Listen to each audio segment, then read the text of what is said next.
Hi and welcome to Well Mommy Scrapping. I'm Amy and I love to create scrapbooking process videos as well as live stream and chat while scrapping. If this is something that interests you, hit that subscribe button and click the bell so you're notified whenever I upload or go live. Let's get started. Today I am participating in the Secret Not Secret Kit Club telephone hop for YouTube. This is just like when we played telephone when we were kids. One person started with a layout and then passed that layout on to the next person. That second person scrap lifted and passed just the scrap lift on. And so I'm actually the last person in line for the Scrappy Shenanigans group, which let me say is a perfect name for me. I love that name. And yesterday's person was actually Miranda. We were randomly placed in a group, one right after another. So I'm happy with that little bit of serendipity. So today I'm doing two 3x4 photos of my dog. And you can see that I have put in the top corner the Miranda's layout. So that way you know kind of what I'm looking at or what I did look at. So I've got two 3x4 photos of Tucker, and I decided that I was going to use an old basic gray collection called Origins. And I had a little bit of trouble with this paper. You just saw that it ripped on me as I was distressing my edges. That is not the only time it happens. Spoiler alert, it happens again. So yeah, normally I don't have any trouble with distressing, but this time I did.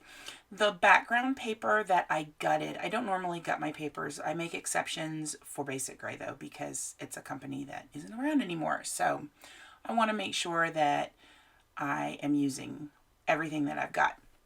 And I only have one of that particular background sheet, which is fine because I don't particularly like that background, but it worked really well to put it as the outside edge. You get all of the colors and it just works. That rip is there at the bottom. I try to fix it a little bit so that you don't really have the white inner core showing. And overall, it ends up not being very noticeable in the layout. In fact, I forget it's there.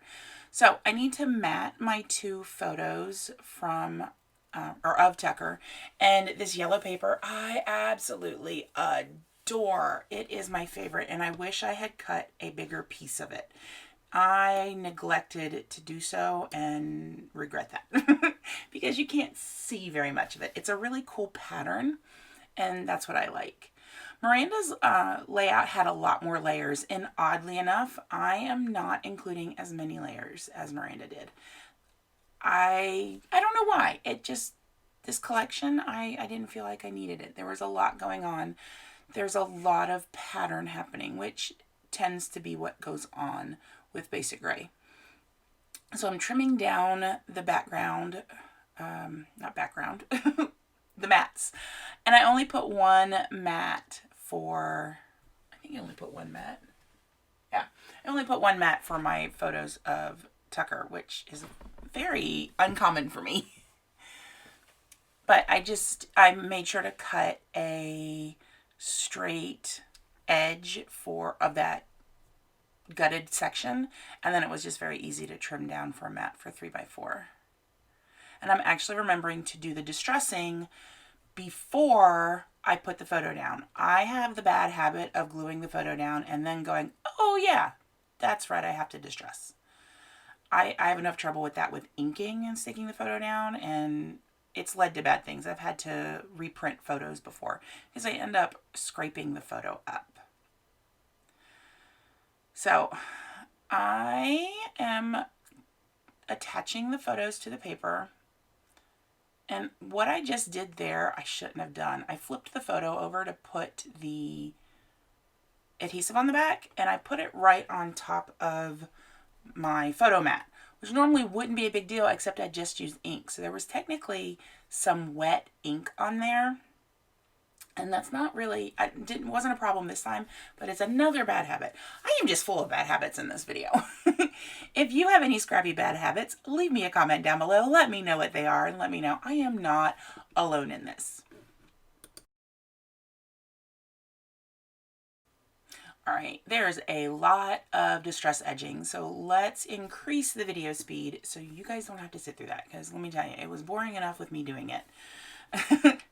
So I am choosing to put on the top that yellow paper that I really, really like the pattern of. I think it reminds me of kaleidoscopes. And then I was going to do the reverse side, which is the brown grid. You can see I ripped my paper yet again. But I didn't want the grid on the grid. Now I do use the brown grid because it's a double-sided paper and I want to use both sides. So that way I can maximize my use of the basic gray. I'm trying to figure out where exactly to place it. I don't want it exactly centered, but looking at it, it is rather centered. It also looks a little crooked now that I'm looking at it. Oh well, it is what it is. So these are going to be my vertical strips down the left side. Again, I struggle. So here's my issue with distressing. One, it creates a lot of little teeny tiny paper pieces. That drives me crazy. The other thing is, if I start from the top down, I have trouble with that top, say, inch, because I can't quite start it right at the corner. It always rips. So I have to kind of go up, and that's awkward, and that's one thing I have trouble with. There's another little cleanup there. All right, we're slowing the video back down since I have finally finished distressing. Just so you know, no more distressing for the entire video, unless you find my scrapbooking distressing. Let me tape that down, realize it's not going to work, and peel it back up. Let's all say it together. It's not a scrapbooking layout by me unless I peel things up. I know, I say that every time. Now, I don't have very many embellishments with this collection. Origins was not a collection that I particularly liked a lot. I bought it because basic gray. But the colors, they're not me. But they're perfect for my dog. I mean, absolutely brilliant for him. And I was like, wait a second, I put the foam on the wrong photo. I only wanted one photo raised up, and I put it on the wrong one. Yeah, I'm great like that. These are both taken at the same time, and just Tucker was being adorable. So I don't know. He's such a sweet puppy. I just love my boy. Anyways, so I didn't buy very many embellishments. I do have the paper clips and what did they call it? Hold on, let me pull my package out. So I've got the clips and then the die cut pieces, and they just call that pieces. Now, the problem I have with it is there are huge pieces. I end up picking some of the smaller ones, and there aren't that many small ones. So you can see that square one and the round flower up at the top. Those are really the only two small things. And then I realized too in this aren't just die cuts. Most of these are stinking tags. So I'm like, great. Now I have to find some twine. So this brown is a little lighter brown than what really matches, but it's okay. It's twine. It's not a big deal. So around the edge of it, it says, I love you.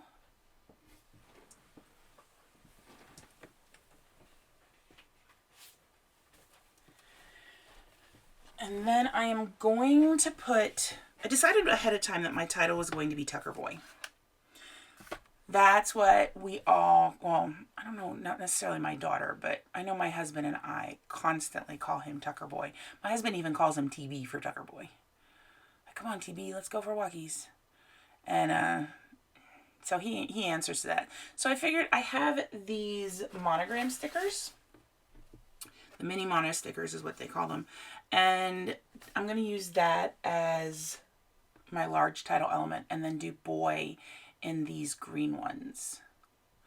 And this makes me wonder if I bought this collection used, because I don't remember using all of those letter stickers on that pad.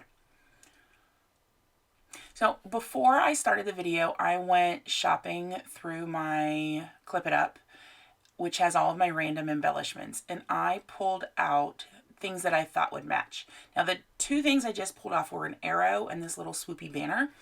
I don't end up using either of those. But I do go through and find these corrugated shapes. Now, I picked these up from the giveaway table at a retreat I went to last spring by Heather's Crafty Life. She does awesome retreats. And Somebody had put it on the giveaway table, and I was like, oh, that'd be a nice way to add some texture. Works perfectly for this. Inking, I end up using 3 of the corrugated flowers. Inking those corrugated flowers really helps to add another little bit of dimension to the layout that I would not have had otherwise. So I'm really glad that I decided to pick those up. I also have a whole bunch of Freckled Fawn kits, and I'm trying to see color-wise what works. Some of those colors do actually work quite well, so they will end up being pulled in. I'm looking through the rest of the kit, though. The rest of the kit does not have anything that matches. Nothing really that I like in those yellows, and not enough. Like, there's that one green heart, but I would want to put multiple hearts on there. So to just have that one, I end up not using that sticker sheet at all. I do use some of the puffy hearts from the Evalicious sheet that I pulled that one banner sticker and arrow sticker off of at the beginning. So inking everything, placing stuff down, going back and looking once again. And then I'm kind of like hemming and hawing, like, what should I do? And I'm like, you know what? Let's get some of these larger elements down. So that says, do something today to make the world more beautiful. And I love that because that's just my Tucker. That's my sweet boy. I choose 3 different clips to include in each embellishment cluster. And these clips are something I've been using more of lately. There are a couple collections that I've used recently that have them. I decided I really do want to see if I can start tucking them into places. And I cannot figure out how I had it arranged. That was like, oh, this is perfect. And then I picked it up to put adhesive and forgot. I really want to put that clip on the left side of the twine. Unfortunately, that's where the puffy, not puffy tape, what is that called?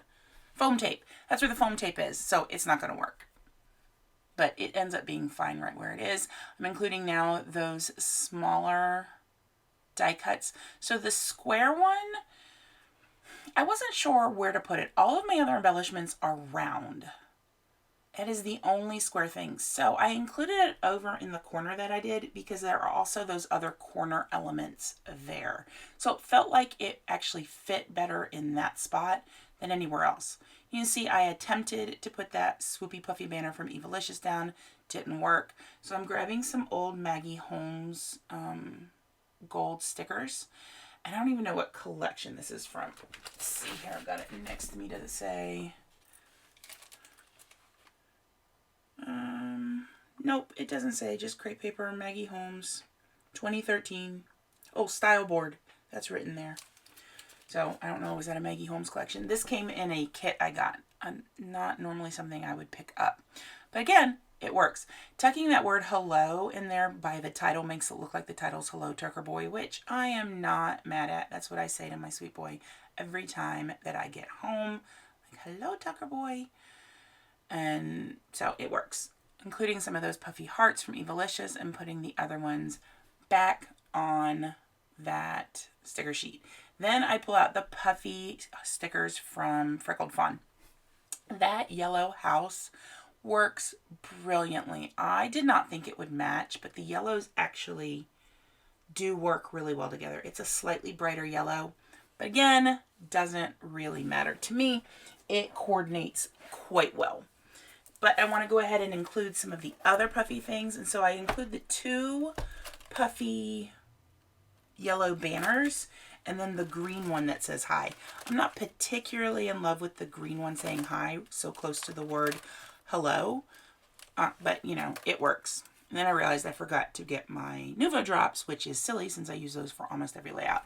Now I've pulled 5 colors. I pulled dandelion yellow, English mustard, apple green, olive branch, and dark walnut. I did that because I wasn't sure of the greens and yellows which would actually work the best. And so I'm trying to just go through and kind of match. And I end up going with the olive green. The apple green could have worked, but it was a little too bright. And it was just like, it's just, I'm not feeling that. So the top cluster and the cluster on the right get 2 drops of each color because they're larger clusters. And then that bottom one on the left only gets 1. And within each set of drops, each cluster, I choose a different color for each of the 3 clusters to have a double dot. So I like to do a bigger one, bigger drop with a smaller drop next to it. I just like how that looks. That's why I had to pick up the olive green again. I ended up going with dandelion yellow since there were some of those brighter yellows on the layout, and also then my dark walnut. So thanks so much for watching. If you enjoyed this video, please hit the like button, subscribe, and hit the bell for notifications. Check out my blog for more information on this layout, and have a lovely day. Bye.